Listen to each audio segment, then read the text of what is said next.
presença da minha amiga jornalista Isabelle Carlin. Boa noite, Tânia. Boa noite. E agora temos aqui uma visita do Elias Antônio Neto, vice-presidente da Academia Ribeirão Pretana de Letras. É uma honra recebê-los aqui. Elias, como começou sua trajetória no seu processo criativo de escrita? Bom, boa noite, Tânia. Boa noite, Boa noite. Isabelle. Boa noite. É uma honra, uma satisfação para mim estar aqui conversando com vocês e com as pessoas que nos ouvem. A respeito do início de eu escrever, né, eu penso que eu comecei a escrever há muito tempo uma série de livros na minha mente. Só que colocar no papel demorou um tempo de amadurecimento, né? Então, com o pensamento de que as histórias que a gente vive, que a gente observa, vão passando, vão sendo esquecidas, eu passei a colocá-los no papel e depois, por sugestão de familiares, que me diziam: por que você não faz um livro e tal, não reúne essas histórias e faz um livro? Então eu reuni algumas das histórias que eu havia escrito, né? E nasceram já 2 livros meus, né? O primeiro, chamado IP Amarelo, Crônicas, Memórias e Devaneios, e esse segundo, que é Entre Livros e Goiabas. Então foi para não deixar morrer o universo que eu observava, que eu resolvi colocá-los em livro. Isabelle, querida amiga, você tem alguma pergunta a fazer? Com certeza, muitas, não é? A gente está aqui com sua última obra, né, Entre Livros e Goiabas. Conta um pouquinho pra gente como foi a sua inspiração para esse livro, o porquê, né, desse título, muito curioso. E conta pra gente um pouquinho. Tá. Muito bem. Esse livro é um livro de crônicas. É um livro em que eu coloco muitas das pequenas observações diárias que a gente tem, né? E que às vezes a gente passa pelas coisas, pelas situações, pelos eventos e nem se toca de que aquilo é muito importante e significativo, né? Então, especificamente a respeito desse título, Entre Livros e Goiabas, é o título de uma das crônicas minhas, né? Eu sou advogado e trabalho numa pequena sala no primeiro andar de um prédio de frente para a rua. E uma bela tarde ali, sozinho na sala, eu me levantei e fui observar pela janela o que estava se passando pela rua. Fui dar uma relaxada, né? E eu observei um menino que vinha com uma carrocinha dessas de pedreiro, cheia de goiaba, né? Ele vinha caminhando pela rua e nesse mesmo momento veio uma senhora em direção a ele, né? E eles se encontraram, ficaram conversando. Dali a pouquinho, a senhora escolheu algumas goiabas, colocou no saquinho de papel e seguiu o caminho dela. E o menino, alegre com o dinheiro que ele havia ganho, ficou ali contente e seguiu para o lado dele, né? E depois de ter observado isso, eu voltei para minha sala ali e fiquei observando tudo que eu estava vivenciando naquele momento. Ou seja, eu estava rodeado de livros, alguns técnicos, outros de literatura, né? E comecei a pensar: puxa vida, eu passo o dia aqui dentro dessa sala rodeado de potenciais ideias que podem vir a conversar comigo, né? E ali na rua, ali em frente, as pessoas passam, tem aquelas trocas aqueles pequenos diálogos, né? As pessoas conversando umas com as outras, vão trocando experiências de vida. Então eu pensei, onde será que acontece mais, né, a expansão do pensamento? Nessas pequenas salas onde a gente fica, né, trabalhando o dia todo fechado, ou nessas pequenas trocas que parecem ser insignificantes, mas que trazem muito para quem as vivencia, né? Então, esse pensamento foi o que me levou a escrever isso, essa crônica, contando essa pequena história. E eu faço muito aqui nos textos que eu escrevo uma relação com música e com cinema e literatura também, né? Nessa história, né, nessa crônica, pensando nisso, eu me lembrei de um filme muito conhecido, um filme muito bonito, chamado Zorba, o Grego, em que um professor de literatura inglês ele está em um porto para tomar um navio para ir para uma pequena ilha na Grécia, né? E ele ali, a mala dele era enorme, e ele carregado de livros nessa mala, né?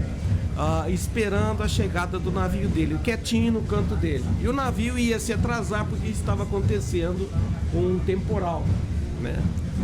Mas havia ali dentro da sala de espera um senhor grego, que era o Anthony Quinn, que é um artista de cinema, né? Que é o Zorba, que era muito expansivo, conversava com todo mundo, contava muitas histórias, né? Aí ele chegou pro professor e se ofereceu para trabalhar com ele, né? No fim das contas, os dois foram para a ilha e as trocas passaram a ocorrer. Você vê a relação do menino com a mulher e do Zorba com o professor de literatura, né? O Zorba foi passando a pensar um pouquinho mais nas coisas da vida e o professor foi aprendendo a viver um pouquinho mais com os exemplos que ele observava no Zorba. Daí nasceu Entre Livros e Goiabas. Muito interessante. E quando você vai escrever um livro, você costuma ser uma pessoa mais metódica, segue sempre o mesmo caminho, para que fique talvez... que fique tudo muito igual, que fique tudo muito parecido, para criar uma identidade visual da sua escrita, ou você costuma ser uma pessoa mais espontânea? Você senta e escreve o que vem no coração, o que vem na mente? Como que é esse processo na hora de fazer o livro, de colocar ali as palavras? Bom, Isabelle, eu me vejo como uma pessoa muito observadora, né? Então eu gosto muito de caminhar pelas ruas e sempre eu observo tudo que vai acontecendo. E eu tenho sempre comigo um papelzinho, uma caneta para eu anotar alguma coisa que me chamou a atenção, né? E sempre quando eu me sento na minha escrivaninha, eu começo a pensar em tudo que aconteceu no meu dia, nas trocas que eu observei, né? No que eu anotei. E a partir dessas anotações eu começo a desenvolver as minhas reflexões. Então, eu gosto muito de escrever crônicas. Então, as minhas crônicas, que são baseadas em fatos reais, né?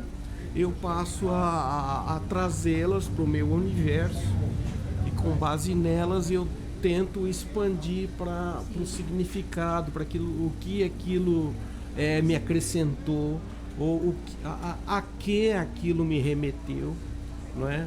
Então é assim meu processo de escrita, né? Eu gosto de estar sozinho para poder olhar na janela, pela janela, né? Para poder abrir minha gaveta, para poder desenhar numa folha de papel, para poder ouvir música, tocar violão, né?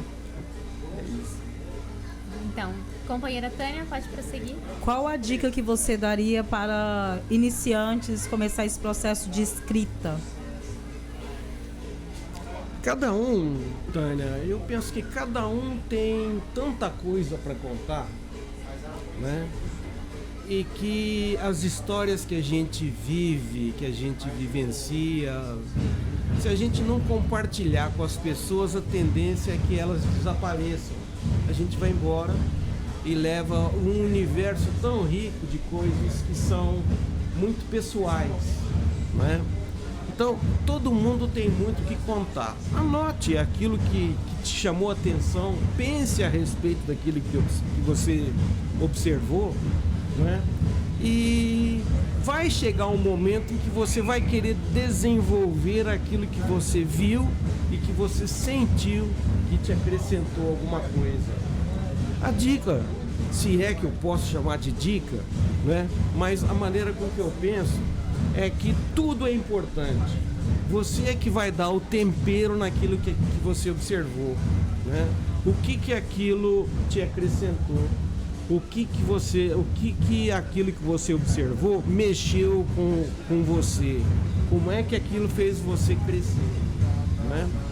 Então é isso. Observe, anote. Chega um momento em que você vai querer desenvolver aquilo que mexeu com você.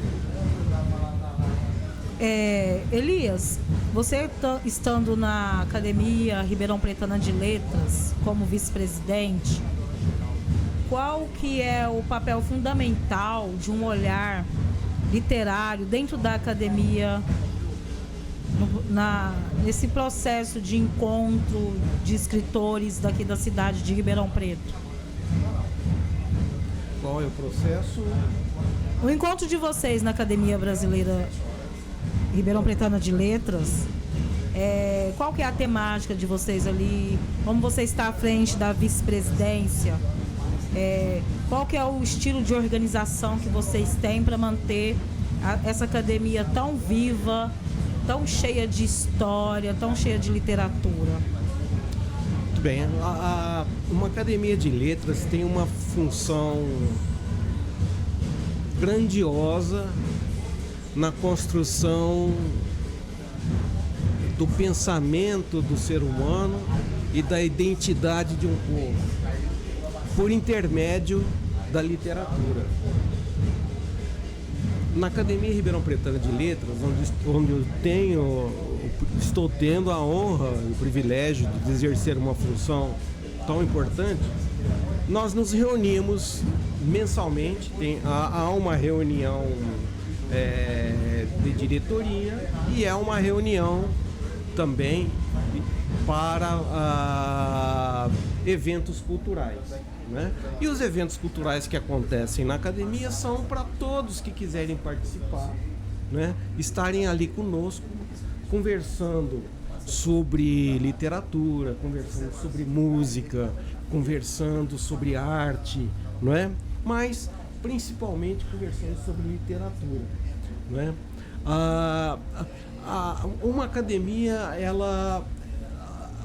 ela tem a função principal de manter, de cuidar da língua pátria, da nossa língua, não é? Mas eu acrescento a isso que a função de uma academia é de ir à comunidade, de conversar com as pessoas, de estimular as pessoas pela literatura o raciocínio crítico a respeito de tudo o que acontece, no sentido da não aceitação simples do que se ouve, mas que aquilo que se ouve passe por um certo filtro mental, daí o raciocínio crítico da pessoa, para ela poder não aceitar simplesmente o que lhe é trazido como informação, né? Mas refletir a respeito daquilo, a respeito da veracidade daquilo que ouviu e a respeito da importância e da significância da informação que lhe foi passada. Amiga, viu como é importante esse processo, essa força que a Academia Ribeirão Pretana de Letras tem no pensamento crítico, literário de uma sociedade, do fato histórico e social que vivemos hoje pela sociedade contemporânea? Sim, com certeza. Inclusive, pelo que você contou, até mesmo o significado do título, né, da sua última obra mostra como escrever é um movimento ativista, né? Querendo ou não.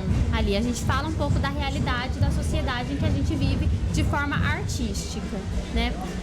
Você acredita que talvez falta isso em algumas obras, que hoje em dia talvez tudo esteja muito superficial, que talvez esse olhar crítico, esse olhar para a realidade falte um pouco nas pessoas, no nosso senso crítico? Cada gênero literário, Isabelle, tem um perfil próprio, né? Tem a ficção, né? Tem a crônica, por exemplo, que é a tradução da realidade. Eu acho muito forte a crônica porque ela traduz muito do povo, dos costumes das pessoas.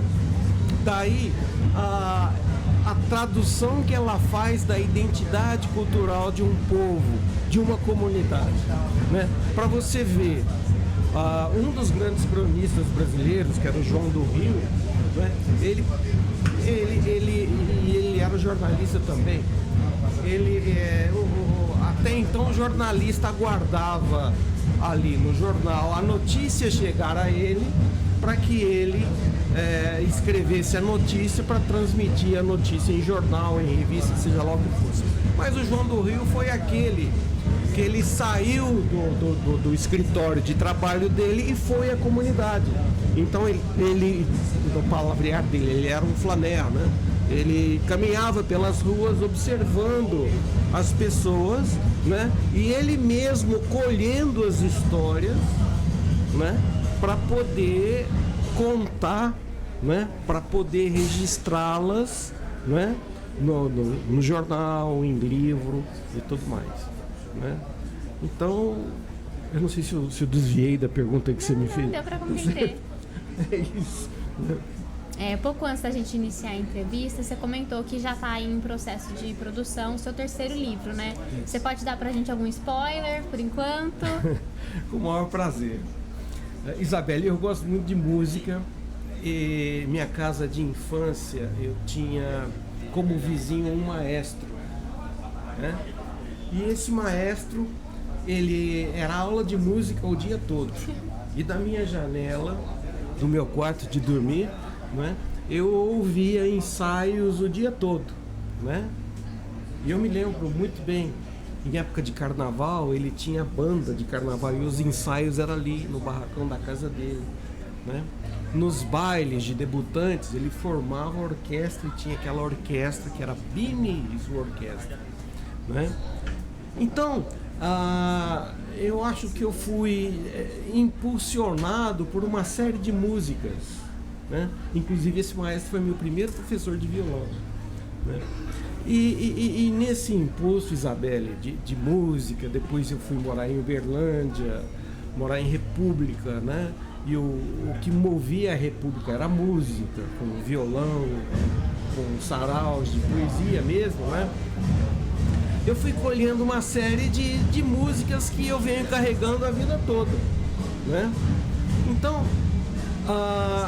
eu peguei essas histórias dessas músicas e eu trouxe para contar o que algumas delas significam para mim, como é que elas são cantadas pelo povo e às vezes mecanicamente, né? A gente canta muita música mecanicamente sem saber o que está cantando. Então esse meu terceiro livro é para refletir a respeito de algumas músicas. Obviamente que cada um tem as músicas que o acompanham a vida toda e tal. Eu também tenho as minhas. E o meu livro que vai sair, chamado Vou Te Contar, né? Lembra Vinícius de Moraes, Vou Te Contar. Lembra do Tom Jobim. Exato, Tom Jobim, né? Então eu conto aí as histórias a respeito de determinadas músicas e o quanto elas são importantes na nossa cultura e quanto foram importantes para mim. Esse é o terceiro livro. Muito bacana. Eu falei Vinícius de Moraes, que eu lembro muito Tom Jobim, que os dois cantavam juntos, né? E eu vi um vídeo dos dois aí no YouTube, cantando Vou Te Contar. Aí ele jogava com Tom Jobim, ia fazendo aquele duelo musical. Eu já não podem ver coisas que só O coração pode entender. Fundamental é mesmo amor, é impossível ser feliz sozinho. Vamos falar em música, e estamos aqui, o Maracatu está aqui do lado, nesse batuque incrível, essa energia. E a gente também está falando de música com o nosso querido escritor ribeirão pretano, Elias. Você já pensou em fazer uma obra para o teatro? Não. Há muitas peças de teatro que inspiram a gente, sabe, Tânia? Muitas. Eu nunca pensei em escrever teatro, mas eu sou muito movido por Liberdade, Liberdade, que foi uma peça tão importante e num momento tão significativo da história do Brasil, em que se traz ao palco os grandes momentos da humanidade em que a liberdade foi celebrada, né? Então, eu não sei, às vezes ainda aparece a vontade de escrever, não digo que uma peça de teatro, mas um texto que pode ser adaptado em peça de teatro, né? Amiga, você tem alguma consideração a fazer com o nosso querido escritor Elias? Foi uma honra entrevistar você. Você contando assim dá uma vontade sagaz de ler tudo. E para todo ouvinte nosso que estiver escutando a gente agora, vai ficar aqui Entre Livros e Goiabas, Elias Antônio Neto. A gente recomenda o livro, que conheça esse autor maravilhoso. Inclusive, esse é um dos nossos objetivos hoje, trazer a público pessoas que talvez não são tão reconhecidas quanto merecem. E de fato, pra gente aqui foi uma honra, não é, Tânia? Uma honra muito grande recebê-lo aqui, trazendo toda a sua trajetória de escrita, seu processo, como você desenvolveu esse livro, deixando aí registrado esse legado muito grande para a história. Mostrar esse livro daqui a uns 15, 20 anos vai estar bem registrado o que aconteceu nesse momento que estamos vivendo hoje na nossa sociedade contemporânea. Elias, um prazer recebê-lo aqui. O NAERP está de braços abertos para você trazer sempre as suas obras para mostrar para a nossa sociedade. E finaliza aqui e fazendo as suas considerações finais de agradecimento. Olha, eu só tenho que agradecer, Tânia. Às vezes, você está vendo, esse encontro casual que acontece, nós estamos ali na sala, né, do Palace. A Maris, que é uma colega comum, me apresentou a você e de repente eu estou aqui dando uma entrevista para uma estação de rádio, para uma universidade, para uma NAERP, onde eu tive a honra de cursar a faculdade de Direito, né? Antes eu havia cursado Engenharia Mecânica lá em Uberlândia, depois eu vim fazer Direito aqui. Então, para mim é uma alegria muito grande, um prazer, né? Além de estar falando aqui com vocês, propagando todas essas histórias aqui, né? Conhecendo vocês que não são mais estranhos para mim, né? Eu vou me lembrar dessa cara séria que tá olhando para mim aqui na frente, que deu um sorriso e desse sorriso maravilhoso aqui ao meu lado. Vocês, muito obrigado, viu, gente? Nós agradecemos. A gente agradece. E fica agora com a programação da Rádio UNAERP. Muito obrigada. Você acompanhou mais uma transmissão da Rádio UNAERP. Audiovisual, Andrei Violante. Assistência, Neto Túbero e Leonardo Rabelo. Coordenação, Gil Santiago.